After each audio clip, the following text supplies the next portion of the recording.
Hello అండి. Welcome to my channel. ఇది వచ్చేసి దివాళీ వ్లాగ్ అండి. ఈసారి దివాళీ మేమెలా సెలబ్రేట్ చేసుకున్నామో చూసేద్దాం, వచ్చేసేయండి. ముందుగా అయితే నార్మల్గా అయితే రంగోలీ వేసుకొని పూలతో అయితే అలంకరించుకుంటామండి. బట్ ఈసారి అయితే ఓన్లీ దీపాలతో అలంకరించుకుందామని డిసైడ్ అయిపోయి కింద నార్మల్గా ముగ్గు అయితే వేసేసుకున్నాము. ముగ్గు పైన ఒక ప్లేట్ అయితే పెట్టేసుకొని తమలపాకులు పెట్టేసుకొని తర్వాత తమలపాకుల పైన దీపాలతో అయితే డెకోర్ చేసేసుకున్నాము. దీపంతలు అలా వెలిగించేసిన తర్వాత ఇలా అమ్మవారి పూజ అయితే ఫినిష్ చేసుకున్నామండి. ఇక్కడ అమ్మవారికి ఇష్టమైనవన్నీ అయితే పెట్టేశాము. పసుపు, కుంకుమ, గవ్వలు, ఇలాయచి, ఎండి పూలు, తామర గింజలు, శ్రీచక్రం, శ్రీఫలం, ఇలా అమ్మవారికి ఇష్టమైన వస్తువులన్నీ దీపాలతో అలంకరించుకొని అమ్మవారి ఎదురుగా అయితే పెట్టేశామండి. చూడండి, ఇక్కడ మా చిట్టి తల్లి అమ్మవారి బ్లెస్సింగ్స్ అయితే తీసుకుంటుంది.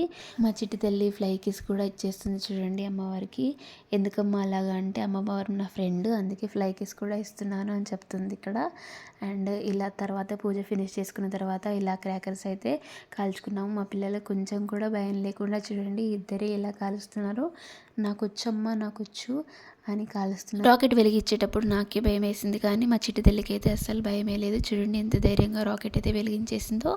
అండ్ ఫ్లవర్ పాట్స్ అండ్ భూచక్రాలు కూడా భయం లేకుండా వెలిగించారు చూడండి. అండి మా దివాళీ వ్లాగ్ మీకు ఎలా అనిపించిందో కమెంట్ చేసి చెప్పండి. Thank you for watching.